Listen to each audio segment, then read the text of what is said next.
We didn't plan it or even discuss it, we just got into the habit. When our evening was coming to an end, we would sit down for a late-night drink or snack and basically summarize the day. How was your day, Suze? It was fine, dear. That was the summation of our most frequent evening conversation. Sometimes, if there was a problem, we did discuss it. But problems came up so rarely that I always looked forward to the last conversation of each day. I would look into my wife's beautiful eyes, knowing that everything had gone well and that she was truly happy. Afterwards, I always drifted easily into a cozy sleep. Over the past 3 days, our morning conversations had become increasingly strange. It wasn't about topics. We always talked about everything. No topic was off limits. It was the timing that bothered me. This was the third off-topic topic in the last few days. I put the toast on my plate and swallowed the bite I had just taken. Reaching for my coffee mug, I deliberately thought about it. "Do you know anyone with a similar marriage?" she asked. I was curious as to what led to the topic, but I wasn't too worried. Not yet, anyway. Or was she worried? Honestly, I don't know. Yes, dear. I know some people who claim to have an open marriage. The expression on my wife's face hadn't changed much. But having lived with her for almost 15 years, I knew she wasn't done asking questions. Admittedly, I was more than curious to know what she was thinking. "Do I know these friends of yours?" "Well, honey, I never said they were friends. I said I know some people. I suppose you'd recognize their names if I told you. However, I imagine you know people who think they live like that too." "Oh, good. I suppose you're right." And there it was. It was at that moment that I felt the first jolt of sadness in my chest. I saw the hesitation in her eyes. She was afraid to ask me something, to tell me something, or just hiding something. I had no idea what it was, but it was something. Unfortunately, I had a bad feeling about what it might be. The rest of my breakfast was no longer as good as it had been at the beginning. Not a word was said between us until the kids came down from their bedrooms and jumped into their chairs. Our kids were so full of energy, enthusiasm, and love that it was almost impossible to indulge in melancholy around them. So it was all giggles and smiles until it was time for me to leave for work. As I was walking out the door, she was almost whispering, "I love you, David." I know. I was surprised at how calm I felt. I didn't know anything after all. And yet I knew. She felt guilty about something and was afraid to tell me. We talked about everything. We disagreed about a lot of things. We had discussions, but not arguments. I never got mad at her, and I don't think I ever gave her a reason to be mad at me. But for the first time in my memory, I left for work without kissing my wife. Of course, there were other times when she was sick, or visiting her family, or when I was away on business. But for the most part, I started each day with a goodbye kiss and a promise to come home as soon as possible. But not on this day. The subject of our conversations bothered me, and I knew they could get ugly. My wife looked a little better than the average girl from the neighbor's yard. She had dark flowing hair that naturally curled at her shoulders, and the most beautiful blue eyes. The dimples on her cheeks when she smiled were adorable, but she had a sultry look that she could bring out to remind you that she was fully female. She looked equally good with her hair pulled back in a ponytail, wearing a baseball cap and sweatshirt, or dressed for a night out on the town in an outfit that left no room for imagination and heels that said, "Yes, you'll be lucky tonight." She always looked younger than her years. Her figure had hardly changed in 15 years and 3 children. I always knew she would maintain her looks and body. When we were dating and I first met her mother, I felt like I was meeting her older sister. And I wasn't just kind. I was genuinely shocked when I learned the truth. Later, when I seriously considered a long-term commitment, that was one factor that tipped heavily in her favor. She was by no means a beautiful model or movie star. I suspect that at first glance, most men wouldn't call her the most beautiful woman in the room. But to me, she was perfection at first sight. It was her overall attitude that was the deciding factor for me. Everyone liked Susan. All my friends, Maggie, everyone we ever met. She felt comfortable and at ease in any situation, with any group of people, and always kept a positive attitude. She was lively and outgoing and so much fun to be with. I was exactly the same when I was with her. On my own, I was more cautious and pragmatic. I would say I could best be described as an introvert, but I was by no means antisocial. Throughout my life, I had a large group of friends. But Susan was pretty much the first person I told all my secrets to. I didn't hide anything from her. I didn't even think about it. I got off the elevator a few minutes late, managing to stop by the department heads and say a quick hello. Pretty standard for a Friday morning. "Everything okay, Mr. Stevens?" my assistant asked as I entered my office. "As well as can be expected, Miss Davis," I replied thoughtfully. She threw me a brief glance and then quickly went back to what she had been doing before I came in. 15 minutes later, Rebecca Davis was in my office with a day planner in hand, ready to go over the day's schedule. Sales will be in the conference room in 30 minutes. You have a conference call with King Pharmaceutical at 10 o'clock. And Mr. Sloan from Kipling Manufacturing expects your call at 11 o'clock. She looked at me almost sadly. Would you like to go over the schedule for the afternoon now, Mr. Stevens? I sighed, looking out my office window at the sprawling square below. Miss Davis and I were going over the afternoon schedule right after noon practice when we had lunch together in my office. For 10 years now, Miss Davis and I had eaten lunch together in my office. I clearly wasn't as good at hiding my thoughts as I thought I was. But then again, Miss Davis had always been invaluable in anticipating my every need. That was why she was paid as much as some of the senior staff. Reschedule anything that isn't urgent for next week, please. Right away, sir. She stood up as if on a mission and strode briskly to the door. Becky. She stopped with her hand on the doorknob. Yes, sir. I need to see Maggie. First thing this afternoon. I'm sure if she hadn't been facing the door, the expression on her face would have matched the shocked sigh I heard. I'll take care of it, Mr. Stevens. She then quickly walked out the door, leaving me alone with my thoughts. Margaret Peterson was my closest friend. Our families lived across the street from each other. Since third grade, when her family moved into our neighborhood, she had been my study partner, my date to almost every school function, and even my date to the prom. She taught me to understand what loyalty and friendship are and, perhaps without realizing it herself, taught me to love unconditionally. In high school, I was gratuitously determined. Maggie was too. She wanted to be a lawyer. Our shared goal meant we had to get into great schools, graduating at the top of our class. She pushed me to be the best. I pushed her to pursue the great goals I knew she was capable of. I wasn't interested in any high school romances. Neither was Maggie. I didn't want her to be distracted from my goals. She wasn't interested in dating boys. But that didn't mean we didn't have fun. There were sports and drama and choir and student council and clubs and committees. We wanted to experience everything, and we did. The time that other kids spent on dates and parties, we spent on extracurricular activities. We had a blast. I was captain of the basketball team, student council president, salutatorian, and prom king. Maggie was valedictorian of the class, captain of the debate and soccer teams, and yearbook editor. I'm pretty sure she was the one who left her skateboard on the sidewalk at the foot of the steps I tripped over my freshman year. It was the day before our physical fitness test.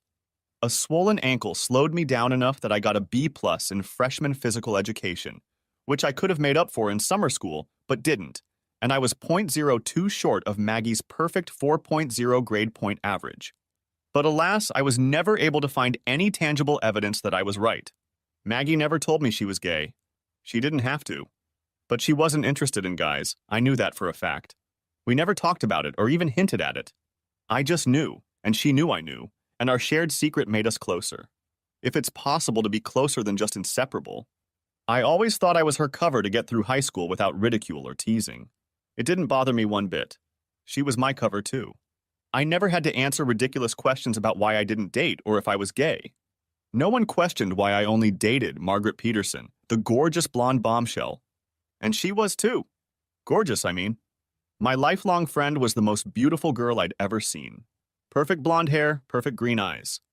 To anyone who looked at us from the outside, it seemed like we were just an ordinary couple. We held hands and hugged often. We would sit close together. I would put my arm around her, or she would lay her head on my shoulder with her arms wrapped around me. The most meaningful was the day I said goodbye to her as she was leaving for Stanford. Thank you for everything, David. No one will ever understand why or how much I love you. You will always be my closest friend, she whispered in my ear. She then took my face in her hands and kissed me.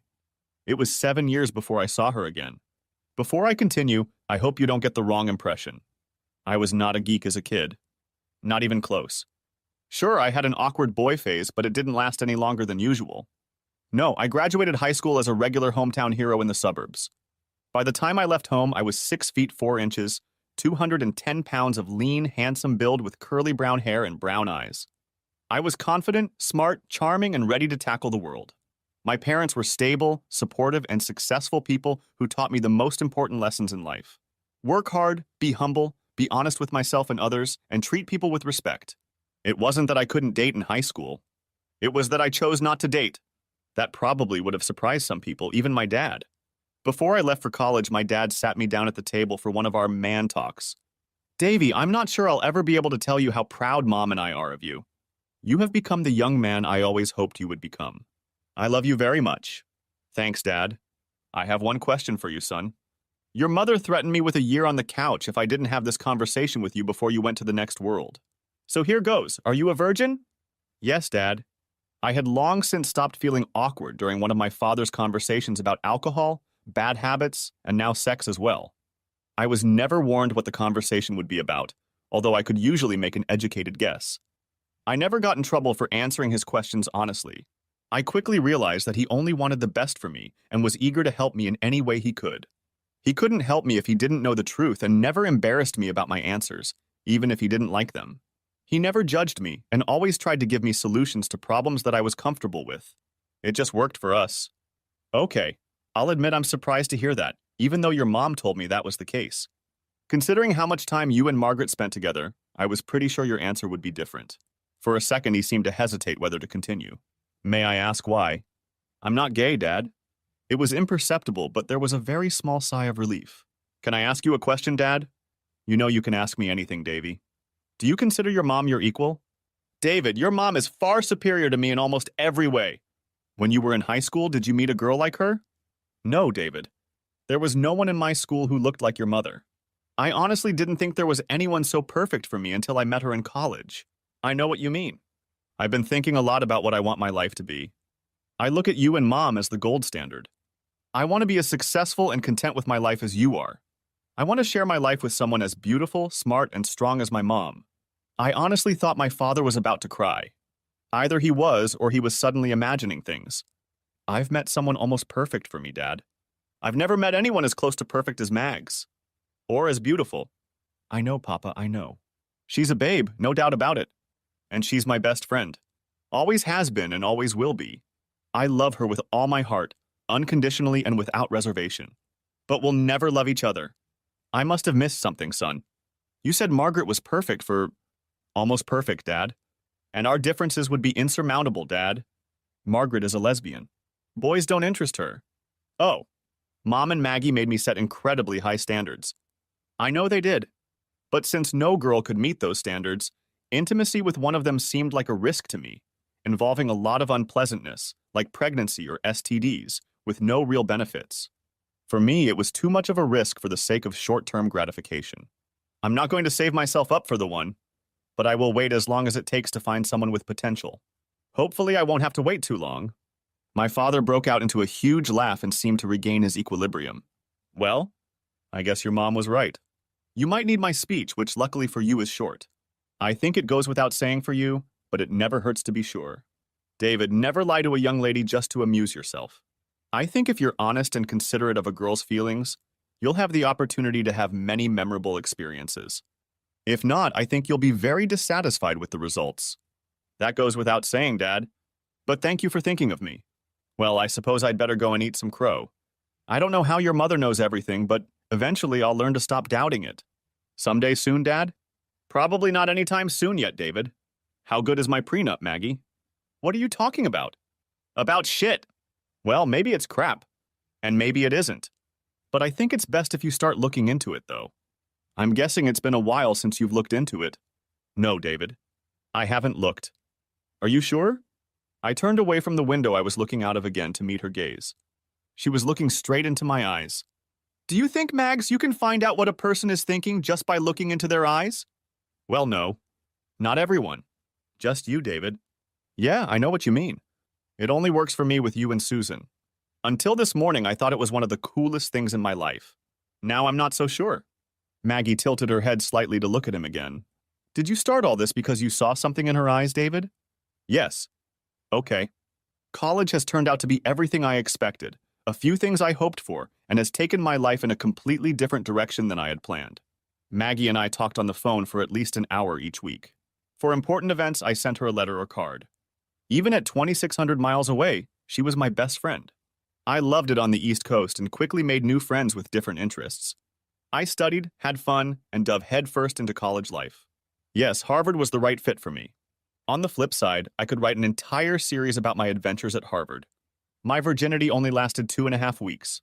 In any case, there were plenty of women there with potential, and I began my search for a life partner almost immediately. Almost no weekend was without some special event, and I rarely attended an event without a date. One of my friends with benefits explained to me after our date at the Boston Fireworks Orchestra that I had developed quite a reputation. I was intrigued and wanted to know more. David, you make every woman feel unique and special. You never try to be something you're not. And you don't force women to be something they're not. And you're so damn good, she giggled. You want to spend a romantic evening with someone and be treated like a princess? Go to David's. You want to watch a soccer game and be treated like one of the guys? David is your man. I don't know what to say to that, Stacy. It's very flattering, but I think it was probably all more luck than skill. I'm not exactly a Casanova here. Oh, you have skills, David, she blushed. I just wanted you to know on behalf of the women's student body that you give us hope that not all handsome men are arrogant assholes. And that Mr. Perfect really does exist. Well, thank you, Stacy. It really boosts my ego. But you know I'm only interested in one woman's body right now. And that's exactly why, David, as soon as we get to my apartment, that pretty much sums up my college experience. Finding a willing partner was never a problem. I was forthright and honest with all of my companions. I never said unnecessary things or shared anyone's secrets. I treated women with respect, and so it seemed that I could do no wrong. My dream of becoming a lawyer turned out to be not so successful. I abandoned that dream, rather rudely, in favor of a new, more beautiful dream. Computers. I found that I preferred problem-solving to negotiation, coding to debate, and finding uses for the latest technology to almost anything. Admittedly, I was a bit obsessed with the new love of my life. Oh, the possibilities. So, after 4 years at Harvard, I said goodbye to my dream of Yale Law School and said hello to MIT and an MBA. It was a bit unusual for someone who came in with such limited real-world experience. Giving up my summer vacation for internships certainly went in my favor. I'd like to say that it was my academic reputation and interviewing skills that got me internships at 4 of Boston's largest employers. But honestly, I think it had more to do with the fact that I was going up against everyone. Hundreds of students were vying for the chance to be the next financial wonderkind, partner, or big shot. But it often felt like I was the only one who wanted the chance to learn how a company's IT department worked. By the time I graduated from Harvard with honors, my resume included a consulting firm, a hospital, a law firm, and a multinational bank. I spent the next 2.5 years at MIT studying innovation and emerging technologies, business, and entrepreneurship. It was fast-paced, fun, and exhausting. I didn't have breaks, I had internships. But I knew what I wanted to do. I wanted to own my own company so I could control my own destiny. But I didn't know how to finance my brilliant plan, and I was sure I was going to wallow in despair in my own cubicle, pinching off every penny so shareholders could get a nice dividend, and waiting for a chance to realize my dream. It didn't quite work out that way. I met Susan during my last summer internship after MIT in the pediatric ward of a hospital. She was a nurse and very pretty. Hi, I'm from the information technology department. Someone called about computer problems? Her smile lit up the room. Oh, thank goodness. I have no idea what I've done, but I'm sure it's bad. I can't access the patient files. It's like they've disappeared. Well, let's take a look. Shall we? I tried not to look, but it was hard. She was glowing all over, and suddenly I felt a surge of energy I could barely contain. I needed to do a good job. I needed to impress her. Her name? I needed her name. By the way, my name is David Stevens. I'll be solving all your problems today. She giggled. Susan White, and I'll be the eternally grateful person looking over your shoulder. Her blue eyes sparkled as she spoke. I heard a soft melody tinkling in the air. I thought it was angels singing to let me know that one of them was in my presence. It was her pager.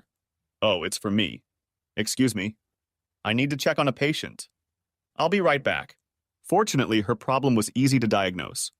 Someone had accidentally deleted some files from her desktop, causing her to be unable to access the patient database.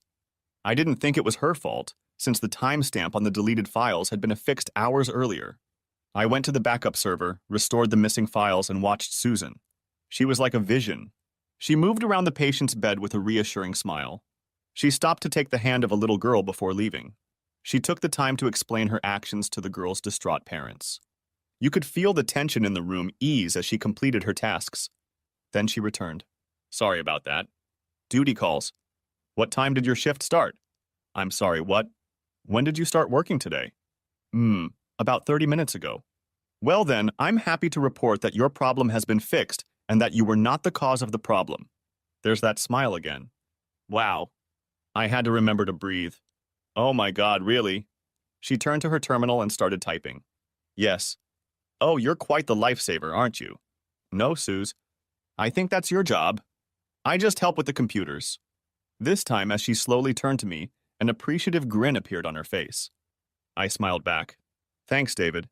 You're very sweet. That was the end of the first meeting with my future wife. I returned to my department with a proposal to change the permissions of some important network files and with a heart overflowing with joy. Susan was usually a confident, caring, and loving person, but when she realized she was wrong, she couldn't muster up the courage to be honest with me. It only happened twice, on two minor, inconsequential occasions. Once she forgot to make a reservation at my favorite restaurant for my birthday. The other time, she rear-ended an SUV into my anniversary present, a brand new VW Beetle convertible, after a full day of shopping at the mall. Her cover-ups were almost comical. She really wanted to try a new restaurant. Doesn't sushi sound exciting? She forgot to put gas in the tank and didn't want to risk getting stranded on the side of the road. Maybe we could just take my car to the parent-teacher conference? I guess I could take that as a warning of serious problems to come. But would you? Two minor problems in almost 15 years of marriage. No, I don't think so. I wasn't afraid to go back to my house. But I didn't know what to expect. I'd spent most of the day alone with my thoughts, a luxury of being the boss. I knew Susan would be willing to make another attempt to tell me what was on her mind, but in doing so, she wouldn't have to tell me what was on her mind. I also knew that our next trek to the truth was waiting for me at home, but I have to admit that her tactics surprised me. I walked into a quiet house, which was completely out of the ordinary. No children, no dinner. Only the faint sounds of music coming from the terrace outside alerted me to the fact that someone was home. As I opened the sliding door leading to the deck, I was surprised to realize that I was the one who would have to put an end to this farce. Susan was going to keep escalating the situation until she felt she could live with the guilt. Good afternoon, Shannon, I said to my sister-in-law.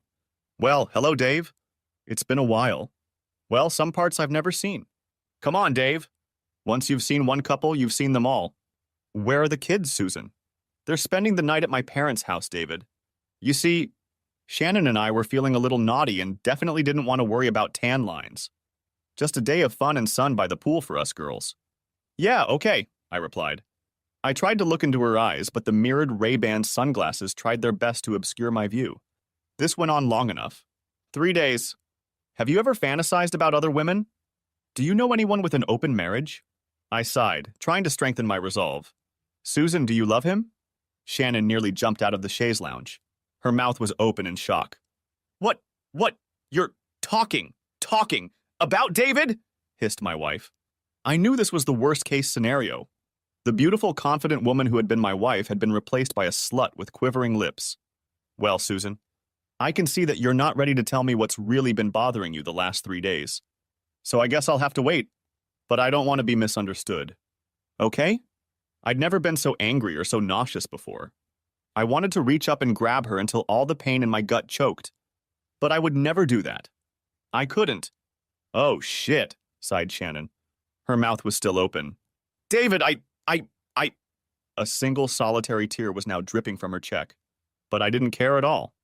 I was close to losing control of the situation. It was time to leave before I left myself in a position of no options. I'll be back on Monday. Take care of all the fun and sunshine you need. But be ready to talk when I get back. It was amazing how a tan day could turn into an ashy white look with just a little panic. It was good to see you, Shannon. I'm sorry to be leaving so soon. Oh, and nice tits. Thanks for sharing. Her mouth was closed, but a blush appeared. I got up and headed back into the house, stopping at the door. I could hear Susan snorting, trying to keep from crying. By the way, Susan, I addressed her once more. She didn't even try to look at me. When I get even, it will be on my terms, not yours. I stepped into the house and started to close the door. Bitch! I think the first sound I heard was vomit from the day's margaritas I'd drunk. It was hard to tell. I was pretty sure the second sound was her sobs, gasping between wails. I know for a fact that it was Shannon who said, Jesus, Susan. What the hell have you done? I spent the better part of a week working up the courage to ask Susan White out on a date. This was quite unusual for me. I was not lacking in confidence. I'd asked out many beautiful women and had rarely been turned down. But for some reason, I wanted everything to be perfect, and I was deathly afraid of rejection. As it turned out, I had nothing to worry about. Excuse me. David? Her angelic voice snapped me out of the day's reverie. I stared at her smiling face for probably the better part of an hour. Okay, maybe just a few seconds. Hi. David, I need a favor. Anything for you, Suze? There was that smile again. I was hooked. No doubt about it. One of the other pediatric nurses is getting married this weekend, and I need a date. Would you like to be my chaperone? I'd be honored. Just like that, I found myself in the doorway of my future wife's first-floor apartment. Our first date. I know it was crazy, even I would tell you that. But I just knew. Hello, David. Hello, beautiful. Shall we go? Lead the way, kind sir. The wedding was tasteful, but without much happening. I sat next to Susan, occasionally holding her hand. I hardly took my eyes off her. She glanced at me occasionally, always with a smile on her face. At the reception at the restaurant, Susan really shined. She was the heart of the party. She wasn't the center of attention and never sought to be the center of attention, but she moved casually from group to group and left each one smiling and laughing. I think the reception would have died quickly if Susan hadn't kept the blood flowing. Sometimes I followed her around like a lost puppy, and sometimes I hung around with a group of guys at the bar exchanging opinions. I turned down a dozen ladies asking for a dance. I'm sorry. I'm just waiting for Susan to come back, I repeated over and over in my most polite voice. As the evening wore on and the dance floor filled up, Susan returned, smiling at me. I'm not sure I was prepared to defend my turf against so many ladies this evening, Mr. Stevens. What do you mean, Miss White? It seems I've unknowingly taken a most eligible bachelor off the market, and several of the young ladies here aren't too pleased. She lowered her head. I'm sorry I left you here alone, David. You didn't have to wait for me. And you could have danced with anyone, of course. I plan to dance with whoever I like, Suze. And I'll wait until you're ready to be asked out on the dance floor. Okay, then. She smirked slightly and took my hand. I didn't let her go for the rest of the evening. Fast songs, slow songs. We decided to walk back to her apartment. It wasn't that far. We chatted as we walked. About everything. Nothing. It was wonderful. When the moment of truth came, she kissed me on the lips. David, She looked like she was considering something, but was a little unsure. After an almost awkward moment, she calmed down and continued. David, I'd like to invite you inside because I know I don't want this evening to end. But I don't want you to get the wrong impression of me. I guess I'm struggling with my own thoughts right now. Can I say something? Of course. Good. I just want you to know that I'm fully prepared to defend my territory against any gentleman who calls, because I will definitely take you off the market for good. And if you invite me in, I promise to stop for just a brief moment of gratitude before I start making sure you never regret doing it. We had been dating nonstop for 3 months when my life changed forever. And not in the way I had hoped. From the airport, I went straight to the office. My flight from New York brought me to Chicago just before noon. I devoted the weekend to my favorite hobby, listening to rock bands from Poughkeepsie at various venues. Miss Davis drove me out of Chicago within an hour of leaving my wife and her sister Friday night. It was a very good time frame considering I had warned her about it. Some people say that the pop-punk sound in Southern California is the best thing since sliced bread, and they have the album sales numbers to prove it. I say these people don't know shit. In my opinion, the greatest bands of our generation came out of Poughkeepsie, and I was very relaxed. It wasn't quite like my college years, and I felt a little out of place as I was closer to 40 and not so close to 20. But I was there to listen to music, not to party. So the weekend lived up to its purpose. When I got to the office, Maggie was waiting for me at the conference table. Miss Davis had already ordered us lunch. Maggie was lovely as always. I was glad she was my friend. I was even happier that she was my lawyer. I had cheated on my dream a long time ago, but Maggie hadn't. She was the best of the best.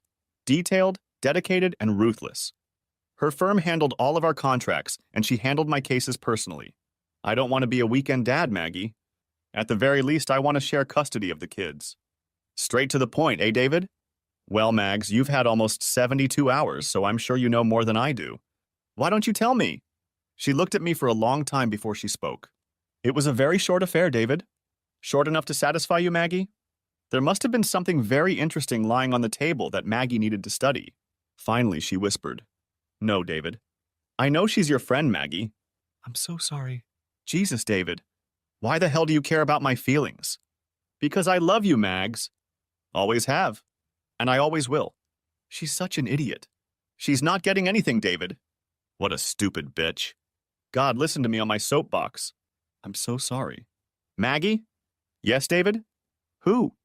It was the third year of our marriage when we had our first serious argument that didn't involve a fight. Susan wanted to talk about something. As usual, she was calm and collected.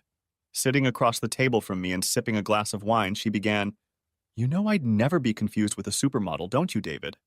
Only to those who aren't looking at you through my eyes, Suze. I have no doubt that you are a supermodel." She blushed and smiled. My God, she was beautiful. I mean, David, I could never compete with the models and actresses that surround you every day. And frankly, I don't even want to try. I understood what this was all about. As my company's reputation began to take shape, I decided to make sure we took the most active role in supporting any worthy charitable organization in the community. And I don't just mean sponsorships and checks. I mean active participation and, most importantly, volunteer work. I encouraged our employees to get involved in the best way I knew how. I demanded more of myself than I demanded of anyone else. Susan and I spent almost all of our free time volunteering with literacy groups, child advocates, performing arts organizations, and almost every community event. Our volunteer work gave our company a prominent place in the community and allowed me to make acquaintances throughout Chicago and beyond. Our employees felt more connected to the community, and our clients were better informed about what they needed to be successful in our area.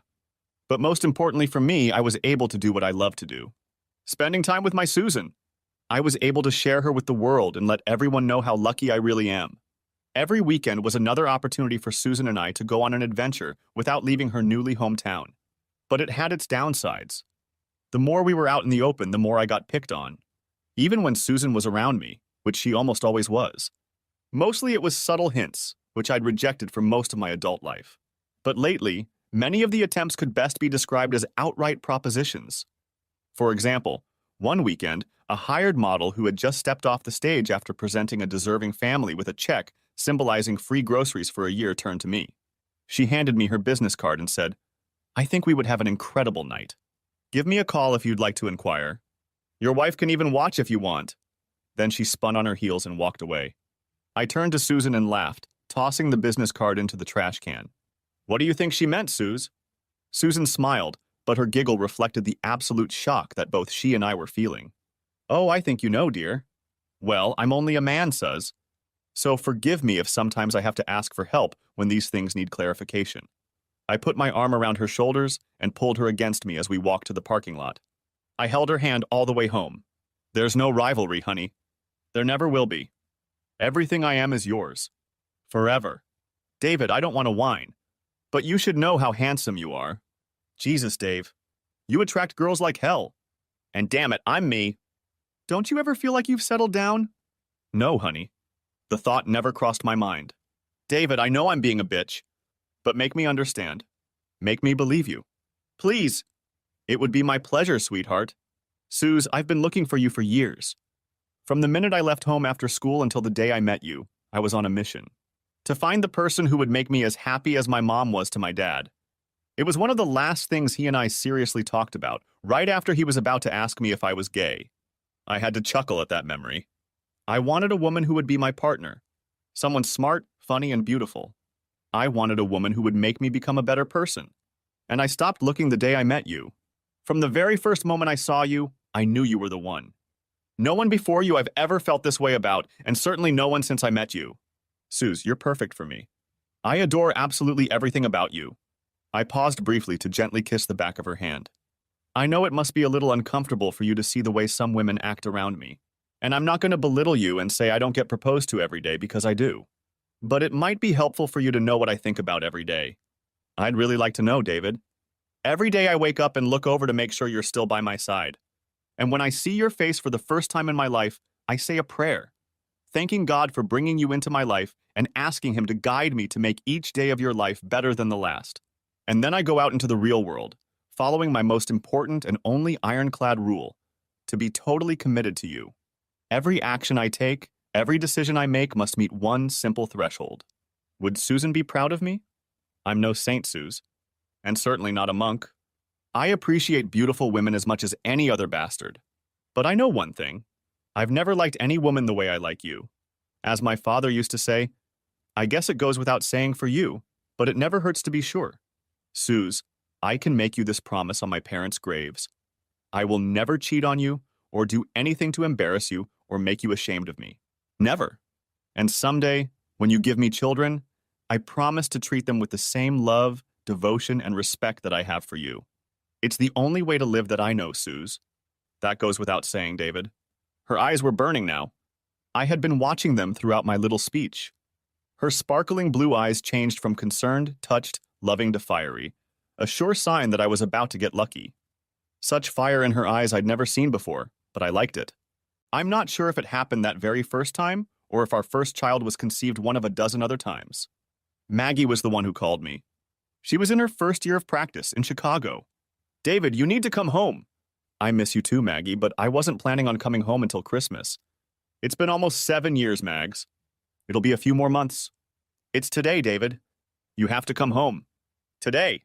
She seemed to be on the verge of tears. Maggie, what's wrong? Oh, David. I'm so sorry. She was definitely crying now. Whatever it is, Maggie. I'll take care of it. You tell me what's wrong and I'll fix it. Anything at all. No secrets, no worries, Maggie. Oh, David. I love you.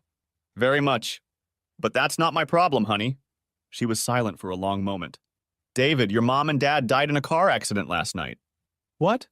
Mags, I think I misunderstood. They're gone, David. I'm so sorry. From that moment on, I became a zombie. Susan told me later that I didn't utter a word for almost 2 hours. And then I just mumbled, I'm going home. In a panic, she dialed a number on caller ID and spoke to Maggie, whom she had never seen. She then helped me pack and drove me to the airport. She said she didn't think I would make it to the gate on my own, so she waited for me at the security checkpoint for an hour after my plane was scheduled to depart to make sure I didn't leave the terminal. I don't remember much about that day, but I do remember seeing Maggie for the first time in 7 years. She was still a gorgeous woman. I was sad that this was how we had to be reunited, but at the same time I was relieved that I wasn't alone. Our first hug near baggage claim lasted a few minutes. Maggie later told me that she held me until I stopped crying. The next 4 days passed like a blur. It seemed like I signed 1,000 documents. I met with representatives from the funeral home, the cemetery, insurance agents, hospital staff, police, and lawyers. Oh, lawyers. I was never so sure that Maggie had chosen the right career path, and I was grateful that I had chosen a different path. Maggie fiercely defended my interests. Apparently, my interests had expanded greatly. I always knew my mom and dad had money, but we never talked about it. I never asked for much. I never wanted my own car. I was too busy to spend a lot of money, but my parents always paid for the occasional trip to the movies or a concert. On Sunday mornings after church, I cleaned the offices of my dad's accounting firm to make a little extra money, though I never used it. During the summer, I stuffed envelopes, made copies, and ran various errands for his firm. My spring break coincided with my father's busiest time at the office. I always had a lot of work to do. By the time I graduated from high school, I had worked for my father part-time for almost 6 years and had never spent a dime. I never needed it. But it came in handy during my 4 years at Harvard. Along with summer internships, I always had enough money for expenses to keep any college student happy. And I was happy. Another clue would have to be my parents' habits. Every year we took 2 fantastic family vacations. One during Christmas vacation and one the week before school started. The Great Barrier Reef, almost every country in Europe, New York, Los Angeles, and of course Disneyland when I was a kid. I traveled the world with my parents, but never gave much thought to the expense. Finally, we never needed anything. If the family decided we needed something, we discussed the options, looked for the best available solution, and made the purchase. My family life was simple and predictable, so major purchases were rare. I just never knew. But now it all became clear to me. My father owned his own firm and was apparently a very good accountant, and my parents were rich. Unfortunately, this meant that I was now loaded beyond measure. I asked God if I gave it all away, would he allow my parents to come home? He never answered. My parents were buried on Thursday. There is nothing more I can say about it. After the funeral, I was mentally and physically exhausted. I needed a break. Maggie, can you take care of the rest for me? I can and I will, David. One last question. Are you planning to get married anytime soon? Yes, Mags. I think I do. Does it matter? Good for you, David. I hope she's as special as you are. And yes, it is important. Thank you, Maggie. Have I told you lately that you're my best friend? At least once a week since we turned 8, honey. Well, that doesn't seem to be enough. I love you, Mags. I love you too, David. The house seemed cold. It was completely quiet again, probably only the third or fourth time since we had moved in. I loved this house. It was the only house I had ever truly known. But walking into the house was almost creepy. Almost like the day I found out my parents were dead, only worse. The main floor looked like it hadn't been used in days. It was dark and felt empty. I almost missed it as I started up the stairs. Susan was sitting quietly on the couch looking at our family portrait hanging over the fireplace. The picture had been taken 2 years earlier, and if I could brag for a minute, we looked good. My son took after my example, and the twins looked like their mother. It was such a fun day. Taking pictures at the park. Hi, Susan. Hi, honey. Where are the kids? Still with my parents, David. Susan looked like warmed over death. She had huge bags under her eyes. Her cheeks were puffy and red. It looked like her hair hadn't been brushed in days and her makeup had been long forgotten. She was dressed in my Harvard sweatshirt and MIT pajama pants. They almost swallowed her whole. Are you ready to talk to me, Susan?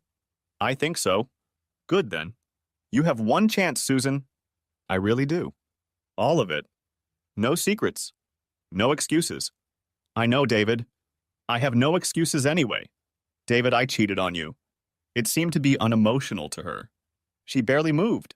The expression on her face didn't change. She just looked saddened. Deep sadness. Probably everything she cried out wasn't just a facial expression. At least she didn't hide it. Maybe at least there was hope in that. How long? It's been 2 weeks, David. You were in Las Vegas for the convention. The steering committee was finalizing the last plans for the groundbreaking of the new shelter. We finished late one night and went over to Great Street for dinner. I knew I shouldn't drink wine, but that didn't stop me. I knew that when everyone left, I should have gotten myself a cab. I was making all the wrong decisions. Did you bring him into the house, Susan? God, no, David. He got a hotel room. And where were the kids? With my parents. I called and asked if they could stay when I realized I shouldn't drive. Well, that's already good. Yeah, I know, she sighed. So, was he better than me? She finally moved, wrinkling her nose at my question. Okay, David, okay. That's enough. I get it. My life is ruined because I let Mike Thomas give me the worst day of my life. I stared at her for a while. She was emotional now, flustered.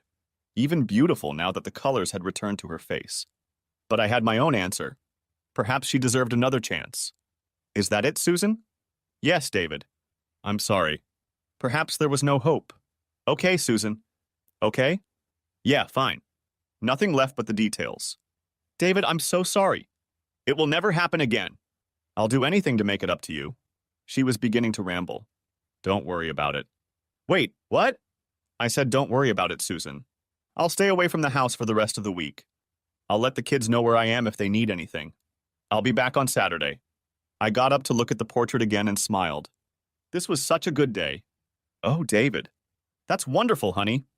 It will be so nice to have you home. I've missed you. By the way, I'm also going to get tested for STDs. You should probably figure that out too. Big Mike being a sodomizer and all. Jesus, David. I'm really, really sorry. I wasn't thinking. I was already heading for the door when I remembered some other things she needed to know. Oh, well, I've always been more inclined toward the big picture. Those damn details always get in the way. Yes, Susan. I know. Anyway, Maggie will be in touch. The accounts are frozen, but she'll make sure you have enough money to get where you're going. What do you mean going? Where am I going? Well, I don't know, Susan. All I know is that Maggie said she'll have you out of the house by Friday. And where you're going is probably one of those decisions you're so good at making. No, no, no, no. Susan. I wasn't sure she was listening to me anymore. But she stopped yelling long enough to look at me. If you want Mike to help you move, have him get Jason Smith to help. Since you don't remember, have him tell you what he was doing while Big Mike was giving you a terrible day. No, David, no. Please wait. It wasn't my fault. Please, oh God, I'm going to throw up. I don't know if she ended up throwing up. I didn't stick around to find out. But as I was closing the door, things didn't look good. The restaurant was a pretty romantic setting. It was much quieter than it had been on our first date. But then again, there weren't 60 drunk wedding guests here in the midst of the celebration. The DJ lights and sound system had been replaced with candles and a jazz pianist. But Susan remained the same, radiating beauty and grace wherever she went. Dinner was a relaxed affair, but I was very nervous. I couldn't find an easy way to start, so I got straight to the point. Suze, I think I should go into my father's business. I've given it a lot of thought, and although it's an accounting firm now, I think it could be turned into the company I've dreamed of. The current clientele would provide a steady income while we diversify, and we can leverage our current client relationships to add a new line of services. I had a hard time figuring out what I had done wrong. I always wanted Susan's opinion on the big decisions that were affecting our lives. Of course, we had only been together for 6 months and there weren't many important decisions. But after talking to her, I turned down the hospital's offer of a full-time job in favor of a new position at the bank. After another conversation between us, I gave up my apartment lease and moved in with Susan. But she looked devastated. David, I thought we were getting along so well. I can work on what's bothering you. I can change, I promise. Suze, what are you talking about? Please, David. Don't leave me. I love you. Wow, honey. What makes you think that? What makes you think I'm leaving you? You said you were going back to Chicago. No, honey. I said I was thinking about taking over my father's company. I wanted to get your opinion. I would never have made such an important decision without hearing your thoughts. She still looked like I just kicked her in the stomach. But she was coming around. Well, I think I may have done it out of line. I apologize, honey. It's my first time. Things weren't going as planned, but life doesn't stand still. It was time to try and save the day.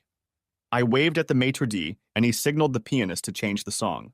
Slowly, the waiters stopped at our table, each leaving one red rose for Susan. Finally, I stood up, fumbled for the box in my pocket, and dropped to my knee. Suze, from the first moment I met you, I knew you were my one and only. Every day spent with you only confirms what I've always known. I love you with all my heart.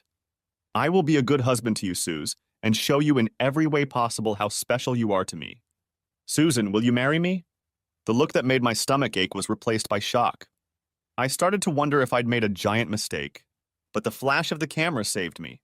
Susan blinked, trying to get used to the dim lighting of the room. Then she looked in the direction of the flash and saw her family. Her dad, mom, and sister standing, peering out from behind a low partition, trying to get a better look at her. Her mom was smiling and crying, holding her camera and waiting to capture the big moment. It didn't take long. Susan grabbed me. Right in the middle of the restaurant. I'm a man and I've always thought I could stay on my feet if I wanted to fight. Opinions differ. At least I held on to the ring. Yes. Oh, David.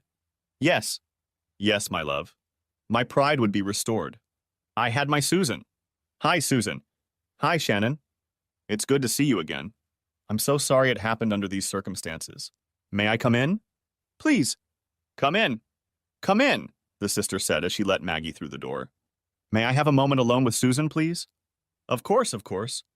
Margaret Peterson was a stunningly beautiful woman, even dressed in jeans and a t-shirt. She looked at me with a look that said, I'm sorry, but there's nothing I can do to help you. I'm not here as a lawyer, Susan. I'm here as your friend. I just came to make sure you're okay. I didn't think it was possible to feel any worse.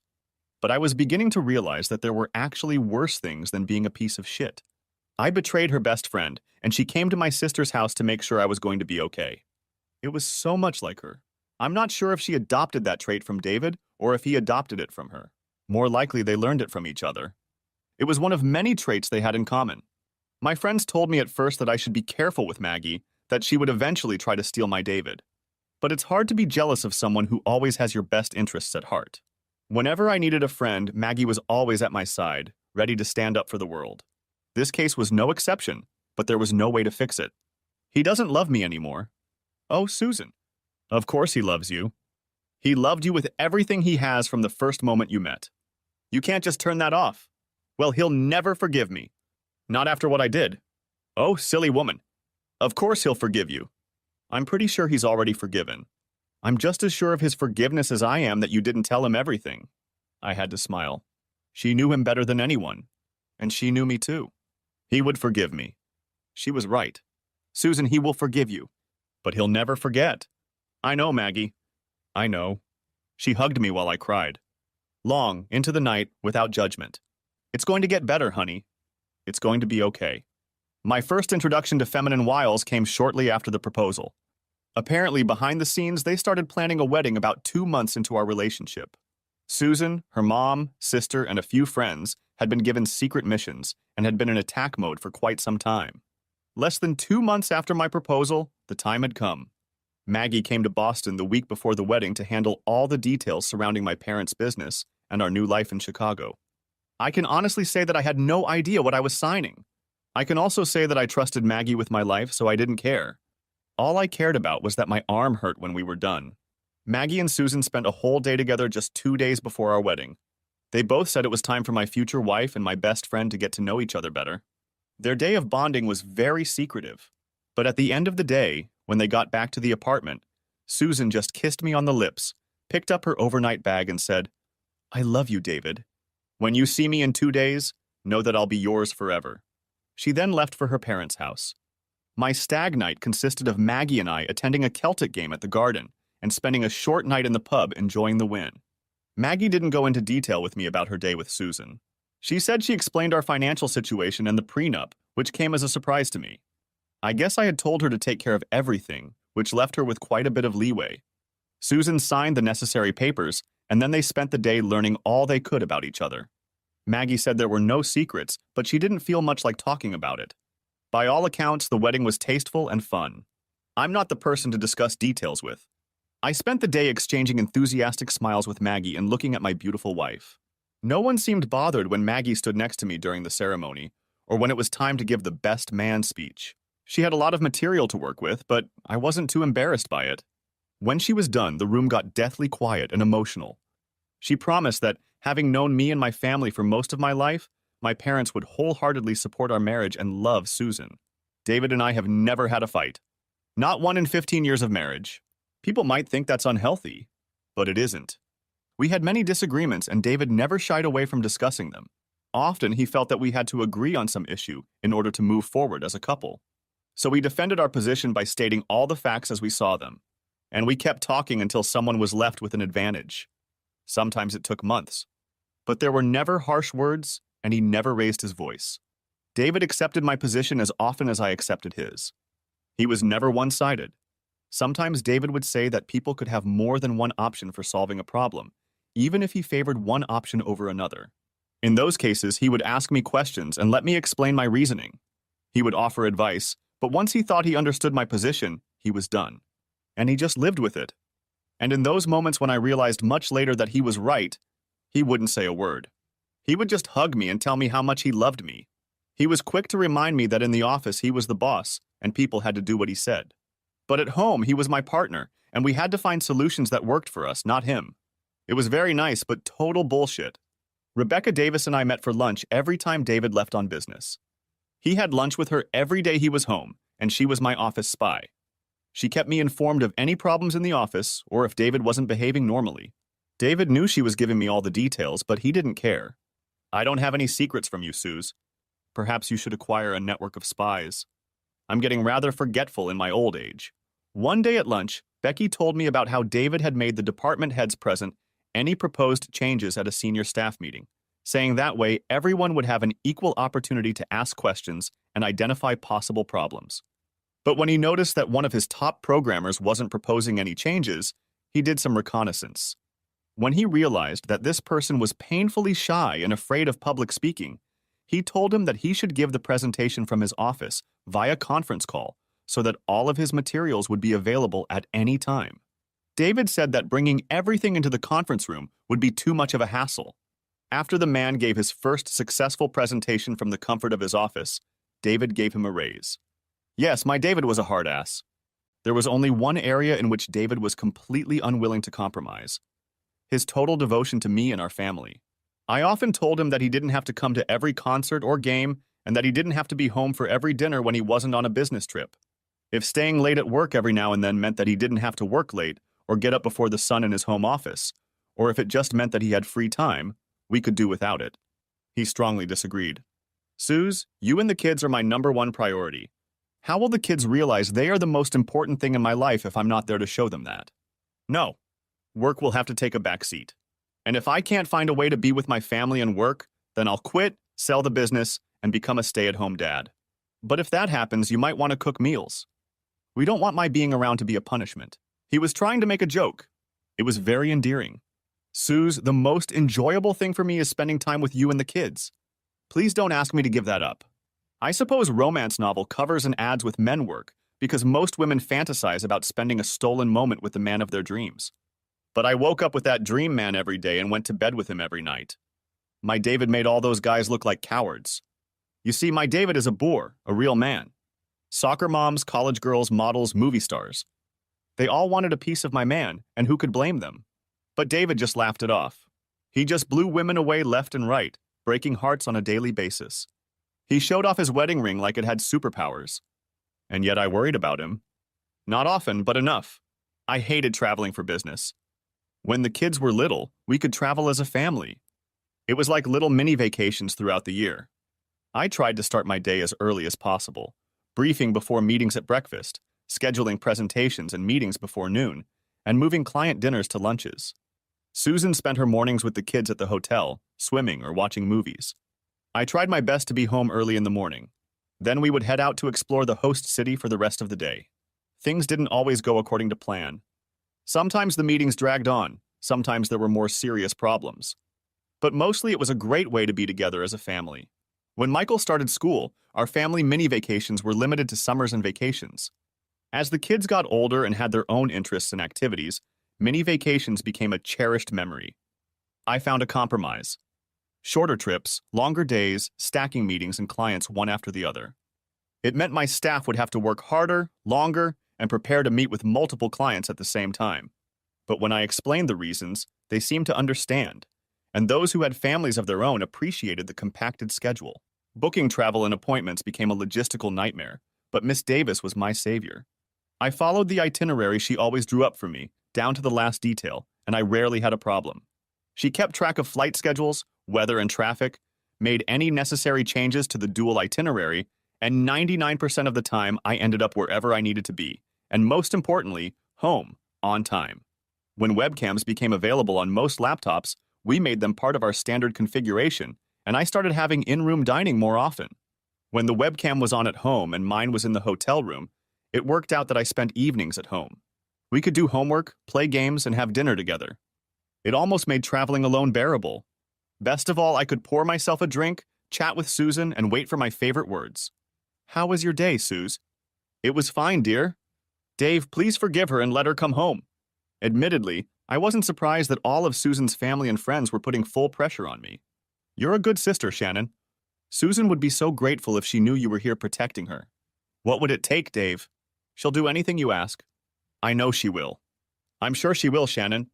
But it will be an impossible task, so I won't insult her with requests." Shannon wasn't going to give up. But she was trying to find some hope in a field of lost hopes. "Jesus, Dave. One time. One mistake. Please, please, please let her come home." "It wasn't one time, Shannon." "What?" "She wasn't honest with me, so I'm not surprised she didn't tell you everything either." "But it doesn't matter. Once would have been enough. It's her reasons, not her actions that got us here. Come on, Dave. You don't have to philosophize. Tell me straight. I'm not as smart as you, and I want to prove a point.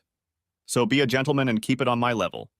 I had to laugh, but smiles were much more painful these days. "Well, I'm not ready to tell you everything, Shannon. Some things have to stay just between me and your sister. But I will try to give you some information. I'm not sure it will help you, though. Give it a try, Dave. Maybe I'm smarter than we both think." Before Shannon arrived, I had gone through almost all of the photos from the 15 years Susan and I had been together. They were stacked all around me. "Tell you what, I'm going to go get a drink. Pick out some pictures of Susan. It would be better if they were taken when you were around, but it doesn't matter. When you pick out the pictures, take a minute and cover everything in the picture except Susan's eyes. Would you like a drink?" White wine would be nice." Shannon looked at me like I'd lost my mind. Maybe I was. I certainly hadn't been like myself lately. It took about 15 minutes. I brought Shannon a glass of wine. My glass consisted of 32 ounces of water with ice. "Ready?" "Sure, Dave. What do you want to show me?" "Just show me the first picture." Shannon held out the first picture. I had to admit it was a little weird. Susan was celebrating her promotion in the ICU. She worked so hard for that promotion. She was so proud of herself. Good choice. It was a fun night. Okay, that was really weird. It was like showing a complete stranger that you had a third nipple or a sixth toe. "Lucky guess?" she hummed. Shannon looked at the picture, trying to figure out how I had determined all the details. She gave up and picked up the second photo. In the first picture, she's holding Michael on the day he was born. She was so tired, but that look of unconditional love was something else. Shannon pushed the photo away more slowly this time. I'm not sure she knew what she wanted to say. Despite herself, she picked up the third one. Are you sure this is the picture you want to pick? Geez, Dave. Just tell me about the picture. Your 21st birthday. Susan tries to look confident and happy, but something knocked her out and she tried to hide it. I didn't know what it was at the time. Later, she told me that you had just drunkenly admitted to making out with your girlfriend right before you came in. Something about smearing lipstick on your lips. Holy shit. I've never lied to Susan. Never. That's just not fair. She could never lie to me, even if she wanted to. Shannon wanted to make her argument, but seemed to lose her train of thought. Shannon, do you think I'm an arrogant asshole? What? Hell no, Dave. You're the kindest, gentlest, and most humble person I've ever known. Thank you, Shannon. Your dad's a really nice guy, too. Well, that's true. Dad comes in a very close second place. Do I act like I'm God's gift to women? No, Dave. Would it shock you if I told you that I get hit on by every woman at least once a day? No, it wouldn't shock me. That's actually a pretty conservative estimate from what I've seen. Do you think I've ever cheated on your sister? She paused for a second. No, Dave, I don't think you cheated. Thank you, Shannon. That means a lot to me, even if you had to think about it a little. She giggled. Shannon, do you love your sister? More than she'll ever know. Would you ever do something that would intentionally hurt her, even if she never found out about it? God, no. I would never do anything to hurt her, Dave. Can I do it with you? Not surprisingly, there was a very similar change in their eyes. What are you asking? I'm asking if I tell you I'll take you upstairs to the bedroom. Yes, Dave, she whispered. Susan would be hurt if she found out. She doesn't have to know. And that's why I appreciate the fact that you never hit on me, Shannon. That's why I always knew you were a good person and a good sister. Shannon, I asked your sister to share my life. In return, she asked me to make a promise. She asked me to be faithful to her. I knew what I was giving up when I made that promise. Do you have any idea what I was giving up? Shannon nodded slowly. Now to the point. This was no contest. I would have given up 1,000 solid things for one chance to be with your sister. In fact, I think we both know that's exactly what I gave up, and maybe more. And I would do it again for the woman I married. But your sister isn't that woman anymore. Besides, I think we'd both agree that I have a good chance of getting anyone I want. She nodded. But I chose Susan and gave her everything I had to give. And it wasn't enough. I think she was beginning to understand. I stood up and left the room. Thanks for stopping by, Shannon. It was nice talking to you. Let yourself go, okay? I don't know how long she stayed. I fell asleep almost as soon as I got on the bed. But when I woke up the next morning, she was gone. So how did it go? It was interesting. Does he know I asked you to meet? No. I don't think so. So did you make any progress? No. I don't think so. Jesus, Shannon, is that all you have to say? Do you have anything to help me? Well, Susan, can I ask you if you told him the truth? Well, everything I told him was true, but I didn't tell him everything. Oh, well, I can tell you this. You're screwed. Before we move on, I feel like I have to address the elephant in the room. I'm not psychic and I can't read minds. I live in the real world. And while my company has worked with some very interesting technology, it's not science fiction. I haven't tried to develop special abilities that allow me to know what Susan is thinking or feeling. I didn't do that with Maggie either, for that matter. I just loved them. That love made me hypersensitive to their feelings. I have a fantastic memory. I mean, I can't tell you what page 26 is in my high school yearbook, but important things, like what my 2 favorite women participated in, I remember every single one of them. Every look, every feeling. After spending a very short time with each of them, I created a small database in my head of every facial reaction, and more importantly, their eyes.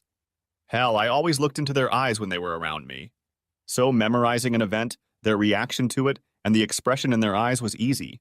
Sometimes I didn't know all the details, but they could be recalled later. I would just add them to my list. After decades of knowing Maggie and 15 years with Susan, there were no surprises. I just knew, at a glance. It wasn't superhuman or anything like that, but it was something special. Maggie told me that counseling was the best option, which admittedly surprised me somewhat.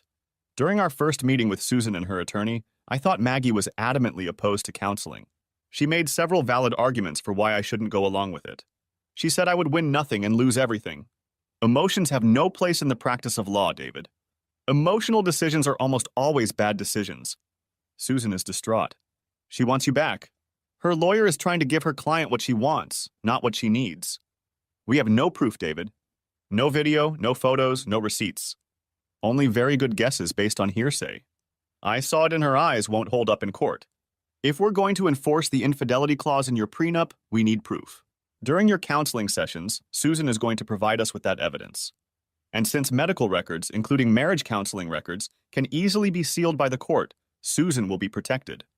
I can't do anything about the rumor mill, but all of her dirty laundry must not become public knowledge. So, as you can see, counseling will do you good, David. 2 things, Mags. Remind me never to get in your face, and thank you for taking care of Susan when I can't. When I first took over my father's firm, the staff treated me with a healthy amount of skepticism. I didn't blame them. I had an education, but I didn't have anywhere near the real-world experience that was needed for a project of this magnitude. When I spent the first 3 months learning how my father's office was now run, the staff was mostly positive. When I handed out a detailed plan of my proposed operational changes and gave everyone a month to voice their opinions, things improved. And when I spent the next 2 months analyzing that feedback with senior staff, seriously considering all of their suggestions and implementing those that were innovative, I won the room. Over the next 6 months, as I laid out my 10-year plan and vision for transforming the company from an accounting firm to a full-fledged consulting firm specializing in information management, the employees were enthusiastic, engaged, and working their butts off. Everyone was enthusiastic except Jason Smith, the head of the audit division. In the first 6 months on the job, my initial assessment of Jason Smith had not changed. He was a brilliant tax accountant and a huge asshole. The next 6 months confirmed my fears. Jason was willing to defend his turf at any cost, even at the expense of corporate progress. Heading up the tax audit department, Jason was the big man on campus and my father's right-hand man. Now, however, being responsible for only a small part, 1/3 of the entire portfolio, he was at a loss. He didn't have the necessary skills to lead larger projects, and frankly, he was barely staying afloat. Dealing with his stalling tactics was easy enough. Accounting was still our base. So I left him to run his little kingdom. As his colleagues were promoted in other areas of the business, he just stayed on the sidelines. After a year, he was no longer involved in any way in our company's transformation, and I never dealt with him as part of my day-to-day operations. A year after that, I forgot he existed at all. When Susan called his name almost 10 years later, saying he was one of my employees and a new volunteer for one of the charities she was involved with, I didn't recognize his name. Miss Davis had to look him up in the company directory. Later that week, I stopped by his office to thank him for donating his time to the charity and helping to support our company's partnership with the community. I still didn't remember who he was. It wasn't until our company picnic that I remembered. Jason came over to talk to Susan while we were refueling our guns for the annual interdivisional water battle. He just said hello, made small talk, and left. He got my attention well after the water fight was over. He and another large man, large, round, not tall, were talking to one of our freshman interns. I didn't remember her name. At first, she seemed to enjoy this casual flirting, but when Jason started getting closer and touching her hands, she seemed a little nervous. I asked Miss Davis who the intern was and, armed with her name, made my way through the crowd to where the trio was standing. I will say this. Jason Smith was a good-looking guy. Rumor had it that he was doing fitness modeling to get a part-time job in college. I had no doubt the rumors were true. He definitely looked the part. Stop thinking about me like that. I don't. God, you're just like my dad. Hey, Jason. It's good to see you. Who's your friend? I asked, pointing to the man standing next to him. Hello, Mr. Stevens. This is my friend Big Mike. I mean, Mike Thomas. Nice to meet you, Mike. I hope you enjoyed the picnic. Say, Molly, if now is a good time, can we talk to my wife about the children's literacy group you asked me about earlier? Now is as good a time as any, Mr. Stevens. Lead the way. I'll see you guys around. It was nice to meet you both. I'm sure the dynamic duo were furious as we left, but we didn't stop to check. Once we were out of sight, ending up on the other side of the carnival tent, I stopped and held out my hand. David Stevens, Miss Stewart. It's a pleasure to meet you. Please, Mr. Stevens, this is Molly, and believe me, it's a pleasure. Thank you for that.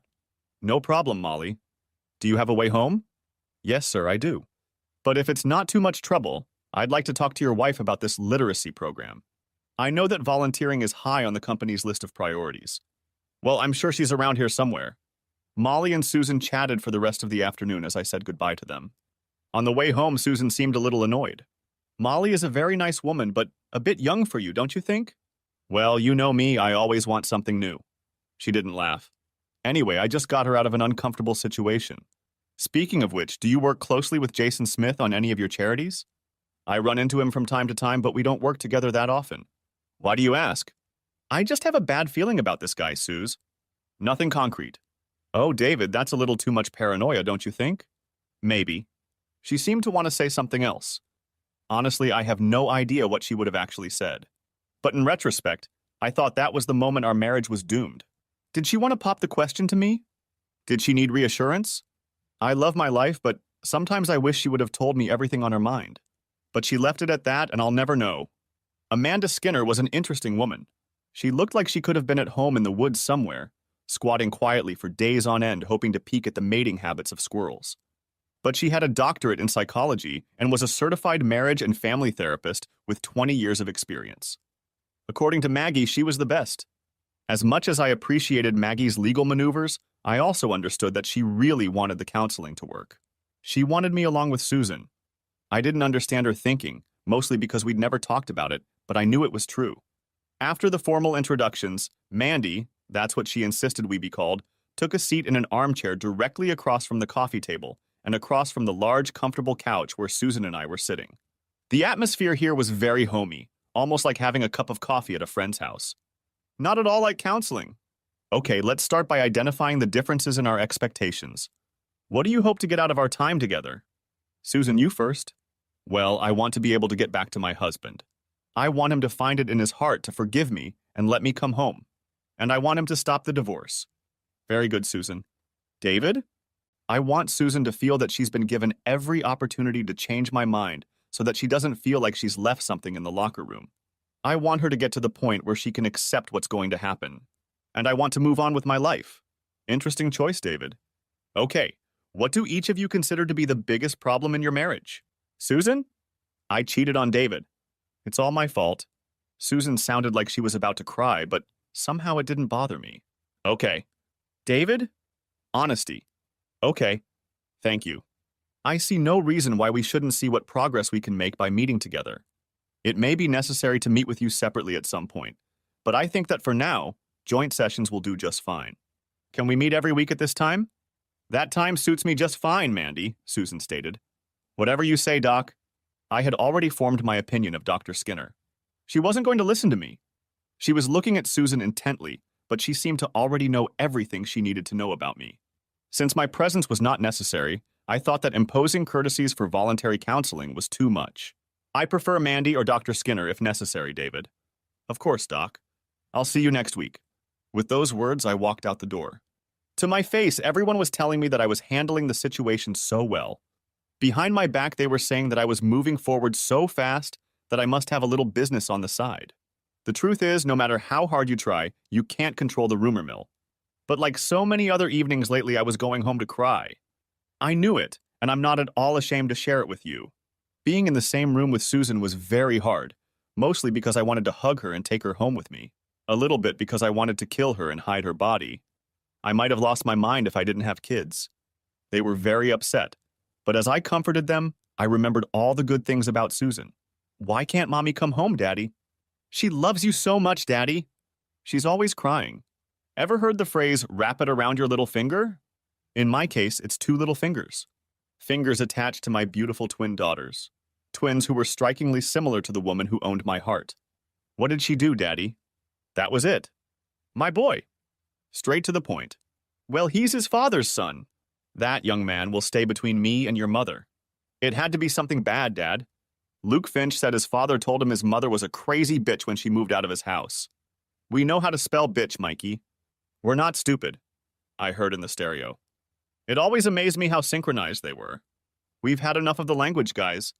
Michael, if you ever hear someone say a rude word about your mother, I can promise you it won't be from me.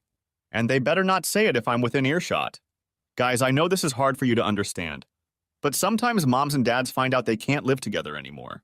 But that doesn't mean your mom loves you any less. It doesn't mean I love you any less. And it doesn't mean we won't always be a family. It just means we're going to have to work really hard to work out different logistics. What logistics, Daddy? The kind where you can see Mommy or me anytime you want, angels. They were all very sad. It was hard for them to accept, but they were kind enough to keep it to themselves. I know what's bothering you, David. This was the fourth counseling session, and it was getting a little tiring. We were no closer to Susan accepting what was about to happen. She was still denying everything. I was beginning to worry about her. The longer this dragged on, the bigger the blow it became. I knew she could no longer be my wife, but the children needed a mother. Michael would soon be a teenager, and the twins had just celebrated their 11th birthdays. Susan's recovery was going to take some time. There was no way I could handle raising 3 teenagers alone. I needed Susan's help. We had to become co-parents. However, the focus of our counseling sessions was me and my ability to forgive. I just couldn't grasp the concept. David, when an abused spouse learns the full details of their partner's infidelity, it can be a huge blow to their ego. Your feelings of inadequacy are completely understandable. Your anger at Susan is understandable. But if you won't talk about your feelings, I can't help you deal with them, and we won't make any progress. I hadn't had much experience with therapists, or any therapists for that matter. I had led a pretty blessed life, but I couldn't get away from the idea that the bitch was clueless about anything. I kept complaining to Maggie, but she kept telling me that Dr. Skinner was the best and that therapy was the best option. It took 3 sessions before Susan admitted that she had something more with Jason Smith. She cried and apologized, blah, blah, blah. I believed her, but that wasn't the main problem. Oh, it hurt a lot, but that wasn't the issue. I'm not mad at Susan, Doc. I'm sad because my marriage to Susan is over. There are no magic words that will change that. Susan made mistakes. I've forgiven her. Our marriage is over, and that saddens me deeply, but I will heal with time. I need more time, not more discussions. And, Doc, I don't feel inferior. I knew everything I needed to know about her affairs long before she admitted them to you. She was having intimacy with Jason Smith, blah, blah, blah. Okay, all right. That fat bastard gave her chlamydia. Anyway, I just don't give a shit. They weren't better lovers than me. Hell, Susan didn't even like doing it with either of them. But that's not the point. If Susan had just gotten drunk, lost her temper, victimized some womanizer, I promise you that whatever problems that situation caused, we would never have ended up in your office. Mr. Stevens, you're making a lot of assumptions about issues we haven't even begun to consider. I approve of your attempt to cover your pain with false bravado, but you can't know how Susan feels about her affair with Mr. Smith. Last week, she barely acknowledged its existence, and our session time is over. We haven't even begun to discuss these topics. Yes, I know how she feels. How? Susan told me. The room exploded with indignation. I needed a moment of quiet to gather my thoughts. I didn't tell you any such thing, David. Mr. Stevens, please. This isn't helping. I tried to put my hands up in the air to calm the ladies down. At that moment, they caught my eye, and I pointed to an item on the doctor's bookshelf. Doc, what are those headphones for? They're sound-absorbing headphones.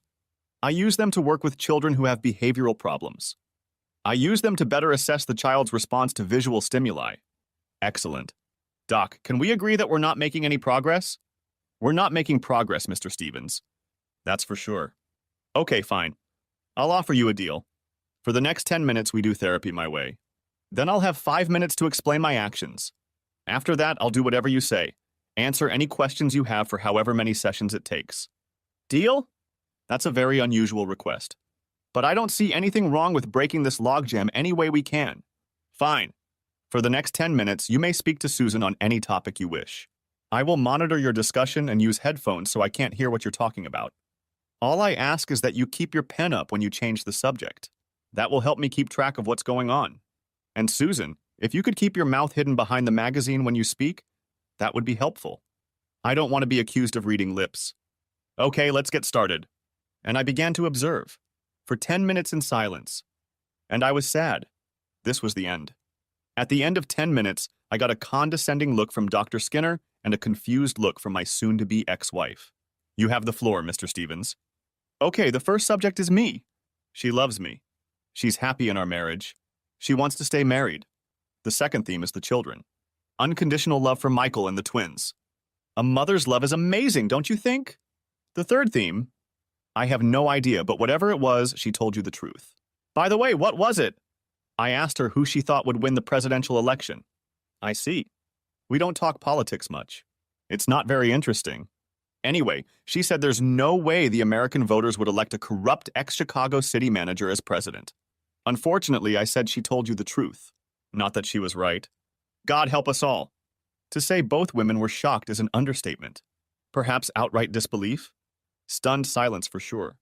So, topic 4. She lied. And theme 5. She desperately wants to believe it's true, because admitting the truth would be devastating. There were still tears in Susan's eyes, but she tried to hold herself together.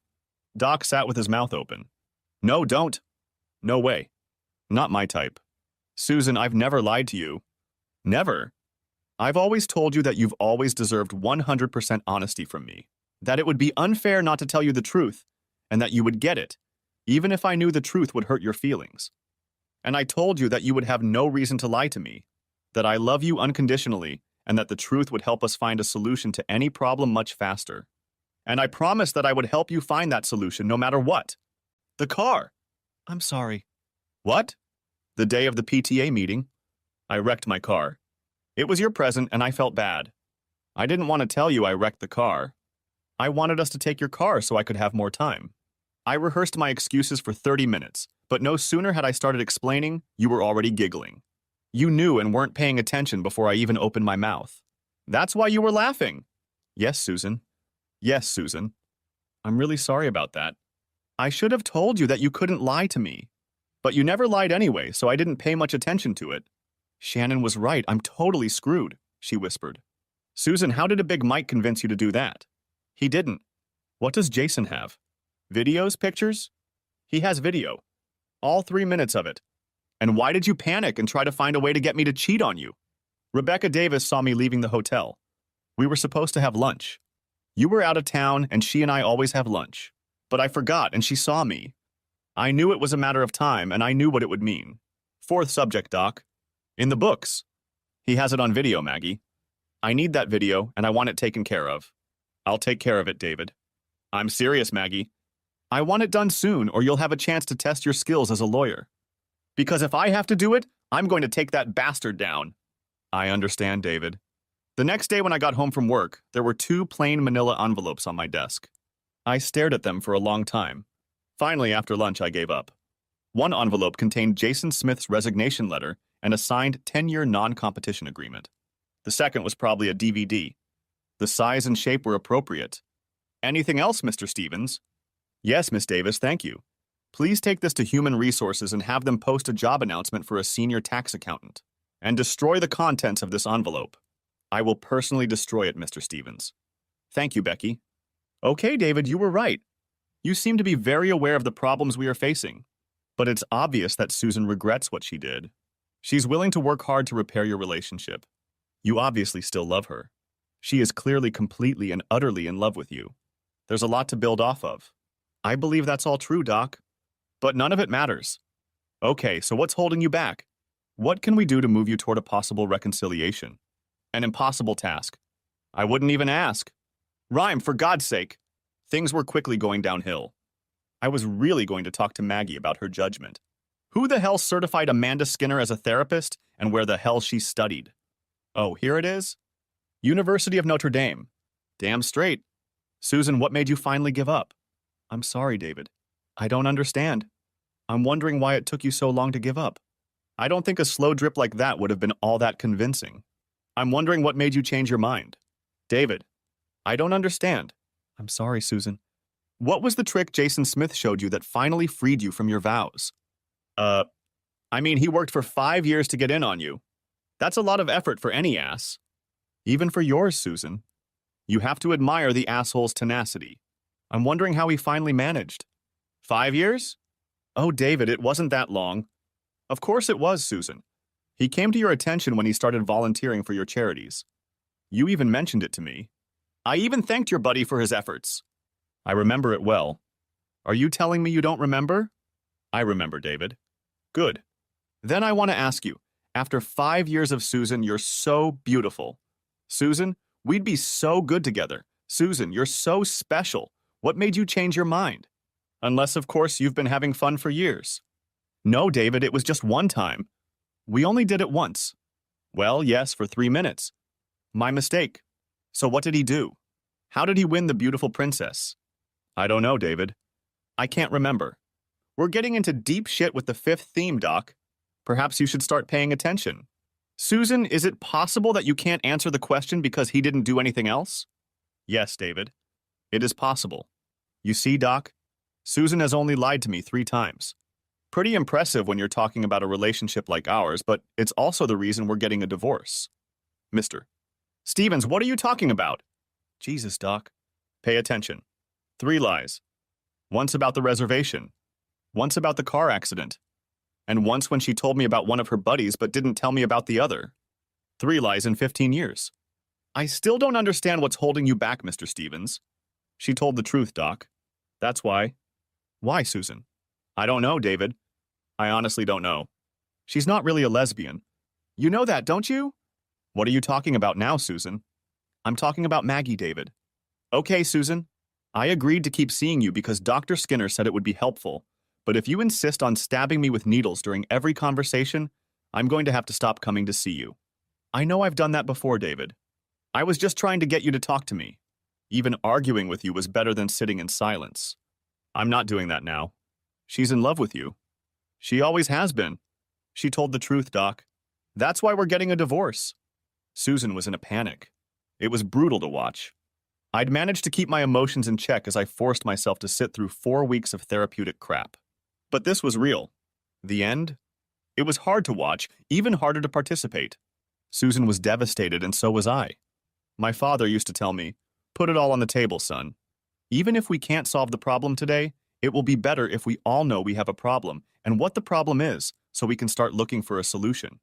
2 brains are better than 1, and your mom's brain is better than both of ours combined. So tell us about your problem, so your mom can tell us how to solve it." It may be simplistic, but the philosophy of joy is multiplied, and sorrow is shared seems to have worked very well for Susan and me. When Susan and I first started dating, we would talk for hours. I guess like everyone in the days of young love. But as we got more and more serious, we talked even more. And when we realized that we were both deeply committed to each other, we continued to talk about everything, always without any secrets. I always loved that I could look into my wife's eyes, ask her how her day was, and realize that she was truly content with her life. I was very proud that I could make her so happy. Obviously, communication is not a problem in your relationship, Mr. Stevens. You should take that as a positive sign. You'd think so, but my problem is that she didn't lie. I was at the conference for 7 days. Every day I asked my wife, "How was your day, Suze?" And every day she answered, "It was fine, dear." Tears were running down Susan's cheeks, and there was a strange expression in her eyes. Every day, I saw her eyes. She was telling the truth. Even the day she had 3 minutes of fun with Jason Smith, whatever that day was. Even that day, everything was okay. There was no worry, no remorse. She didn't worry about it. She didn't care. She cheated on me with another man, and she didn't care. I can live with a lot of things, Doc. But I won't live with a wife who decided it was okay to cheat on me. I won't live with a woman who thinks it's okay. No real man wants to be married to a whore. Well, maybe some do, but I don't. Since I knew the end was near, I was prepared for the worst, I thought. Screaming, pleading, and crying, that's for sure. But I wasn't prepared for catatonia. It was a little unnerving. Dr. Skinner seemed calm, but watched Susan's reaction carefully. After a moment, she stood up, took my hand, and led me to the door. "Thank you, David. I think that's all for today. Now I understand why Maggie referred you and your wife to me. You shouldn't worry too much about her. I will take very good care of Susan. Thank you, Dr. Skinner. I would appreciate it if you would let me know if there is anything I can do to help. Susan is the mother of my children and will always be very important to me." "I will, David. I think it's time for you to go. I'm not really a self-righteous asshole. I know it may seem that way, but I'm really not. From the moment I met Susan, everything I did was for us. It was easy for me to keep myself honest. I was working for a higher power, for Susan and her love. Over the past few weeks, I've been studying one topic. Why do marriages fail? I was desperately searching for an answer to a very serious question. How had I failed Susan? What had I done to push her away from me? After reading 27 books, I realized 2 things. I could write a book on how to keep my marriage alive and well, but I would never find the answer. I hadn't done anything about it. And that made me sad. All the advice in each book I followed. Communication, honesty, caring. Putting her needs before my own, letting her be herself. Flowers, notes, remembering the little things. Sharing responsibilities. Adapting to life changes. Loyalty. I've done all of these things. Again, I'm not saying I'm perfect, far from it. On my own, I am weak. It was Susan who gave me the strength. I did all the little things because they made her happy, and when Susan was happy, I was beyond happy. I did everything for her because she energized me. Naturally, this was reflected in our children as well. They were an extension of my love for Susan and deserved everything I had to offer. Some men might call it all a big sacrifice. I gave up my dream for my family. But not me. I thought it was easy. Susan and my family were my dream, and everything I gave up was returned to me tenfold. My biggest problem was that if I couldn't find anything I did wrong, I would have to change myself to stay married to Susan. I was honest, loyal, loving, and kind. I couldn't be a man with an open relationship. I would never be a cuckold. That word alone was making me nauseous. I desperately needed to find out how I had failed so I could make peace with my wife, to forgive myself for my failure, forgive her for hers, and move on together. My current depressed lifestyle was based on the realization that I would never find that failure. Another thing that bothered me was that all my memories of the last 5 years together were tainted. It's amazing how things that seem so innocent when your eyes are full of love can seem so insidious when you look at them through the lens of resentment, anger, and betrayal. Susan and I did a lot of walking, dancing, going to parties and the like. Things that never bothered me before were now eating me up inside. Times when she may have danced a little too closely with another man. The smiles, the laughter, the touching of another's hand. I'd never cared about flirting before. It was a harmless amusement. But now I wondered if my indifference to these things had cost my marriage. Was I my own worst enemy? It was Maggie who nearly forced me to continue counseling. You have to fight with all your might, David. You have to try to make things work. When you've tried absolutely everything, then and only then can you give up. That's the way it has to be. You can't live with yourself if you don't, she said. I reluctantly agreed. I stayed close by while Dr. Skinner worked with Susan, trying to deal with her depression and come to terms with the state our marriage was in. From time to time, Susan and I visited each other. We maintained a friendly relationship, talking about children, family, and friends. We never talked about ourselves. At first, it seemed like Susan was talking to pick a fight with me. I know she was upset. Heck, so was I.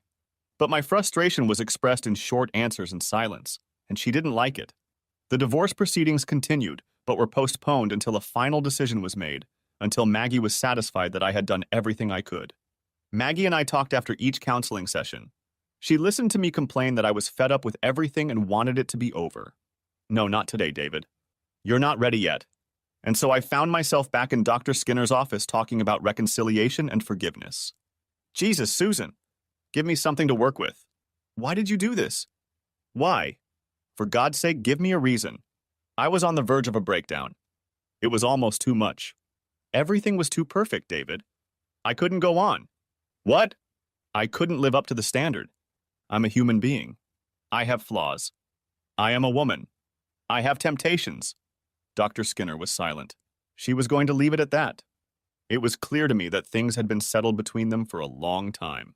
This was going to lead me to a denouement, and not one I wanted. Well, knowing what I know now, knowing what it would cost, I would never have done it. But at the time, I didn't think about it. I was caught up in the excitement of what I thought I was going to get. Not a miserable reality, but the results can't dampen my intentions. I'll never understand why or how you did it. Hell, I'd sleep with half the women who hit on you. And I don't play on that team. But you never played, did you? And because I was with you, men hit on me. What kind of woman would I have to be to keep a man like you? I had to be crazy good in bed, right? Some kind of special. You were special. I could barely speak through my tears. Kind of like a whore. At first it was nice, then it was draining. And then, well, who knows? I just gave up. All my friends thought you were too good to be true.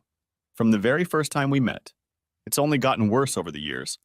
My husband, a piece of shit, has got himself a little business on the side, and he's not half as good as David. He's rich, Susan. He's just very secretive. No man could stand to have so many women throwing themselves at him and not give up. I did it for you. Oh, I know that. I realized it the moment you confronted me. You can't pretend to be that devastated. I realized in that moment that you really never cheated on me, never lied to me. You were angry. Very angry, and that kind of pain only comes with real betrayal. Dr. Skinner showed me that. I don't know what to say. You don't have to say anything, darling. I cheated on you. I chose this. I wasn't satisfied. I'm not happy with the results, but it was my decision. Dr. Skinner spoke for the first time. We have to be accountable for our decisions and the consequences of our actions. The walls were closing in. It was getting hard to breathe. It's not your fault, David. Not directly. It was my mistake, my obsession, my lack of faith. It's all right. You can forget about it now. I'll understand. I needed to move. Susan, Dr. Skinner, I have to go now. I'm really sorry about this. I can't stay. Goodbye, Susan. And I walked out the door and into my new life. Alone. That was really good, Susan. I'm proud of you. I know it's been difficult. But by fully accepting our responsibilities, we have laid a foundation on which to build. It will be easier next time. He's upset, but now we can move forward. He's not coming back, Dr. Skinner. That's all there is to it. Don't give up hope, Susan. We've come this far. No, I haven't lost hope. Only in David. She'll help him now. She loves him. He won't come back. She warned me not to hurt him. She said she would help me. And she did. But he's not coming back. Who? Maggie. She's in love with you. She always has been. What in God's name are you talking about now? Just don't drive me away, David. She'll still love you now. But we have children. We'll always be connected. I know I can't have you and I won't try to get you back. But please don't shut me out. I can't live like this. I can't. I didn't want to relive the last session. I didn't want to talk about it. Luckily, I didn't have to. She just looked at me. Okay, David. It's over now. I'll finish up. Oh, Mags. She rushed to catch me and held me while I cried. And I did cry a lot. And back off if you say you never did. From that point on, my life went into some sort of unhealthy spin. There were no protracted court battles. Maggie got the prenup enforced. Then we met with Susan and her attorney. I was generous. I wanted to give her more, but Susan disagreed. She said that as long as she could live comfortably and see her children, anything else was excessive, and she didn't deserve it. She asked that I let her continue with her charity work, saying it would give her something to focus on. That, and the small salary she could earn there, would allow her to stay content. Our marriage was over. Susan and I still met once or twice a month, mostly to talk about nothing. And then she dropped her bombshell. I went home to my apartment. It was more of a high-end bachelor pad. I was wasted. I never took in anyone but Maggie and the kids. Maggie, as always, was there when I got home. We looked at each other for a long time. She was very concerned and sighed heavily, letting out an even bigger sigh. Let's talk about this. Okay? Sure, Mags. Here? No, let's go into the living room. We walked silently to the kitchen and grabbed drinks and appetizers. We moved in harmony without speaking. She sat directly across from me in a huge chair. She seemed so small, tucking her legs under her. My uncle molested me when I was 6 years old. I was shocked. I hadn't expected the conversation to start with that. It was 4 months of my life that changed me forever. I never talked about it with anyone except the DA, my parents, and my therapist. We tried to stay in San Francisco in our family home. But that's where it happened most often, and I couldn't get rid of the nightmares. After a year of therapy, my father got a transfer to Chicago, and that's when we moved into the house across the street from you. For over a year, I didn't talk to any boys or men except my father. And then I met you. Your family came to greet us. I watched them from the stairs for a long time. I watched you. You were different. I couldn't explain it. I still can't. But I knew you were different. I didn't know you saw me until you slipped past my parents and up the stairs. Hi, I'm David. I'm so glad you're here. We're the only kids on the whole block. We can be friends and go to school together. You're gonna love it here. We can have so much fun. What's your name? From that moment on, you became my best friend. For over a year, I was scared and lonely, and then you came along. My own guardian angel. I felt safe. I was surprised, but my parents were stunned. Do you remember the look on their faces when they saw our conversation? Not really. I was too busy talking to you. I smiled. I know. I remember. I never lied to you, David. I've always loved you and you've always known it. I couldn't hide it from you. I just never told you that I was in love with you. Honestly, it just never came up. You were and still are my best friend and the only person I truly trusted. You helped me more than you will ever know. You were so kind, gentle, and sweet. I never wanted to be separated from you. When we got older and you grew into such a handsome man, I realized I had fallen in love with you. But I had too many unresolved issues. Besides, you weren't interested in other girls. So I never worried about that. I had you all to myself and the other guys would leave me alone. None of them were ever going to try to compete with you. Honestly, I think they were relieved. You were always with me, so the other girls were looking for someone else. And that made the guys happy. I never told you I was gay. What I said was true. I'm not interested in dating guys. Well, with other guys anyway. I just never corrected your thinking. I can't have kids, David. My uncle took care of that. I know you better than anyone, and I knew you wanted to have a family, especially after your parents died. I couldn't be the one to keep you from your dream. When you found Susan, I knew you were in love, and I was so happy for you. I would never do anything to come between you. Never.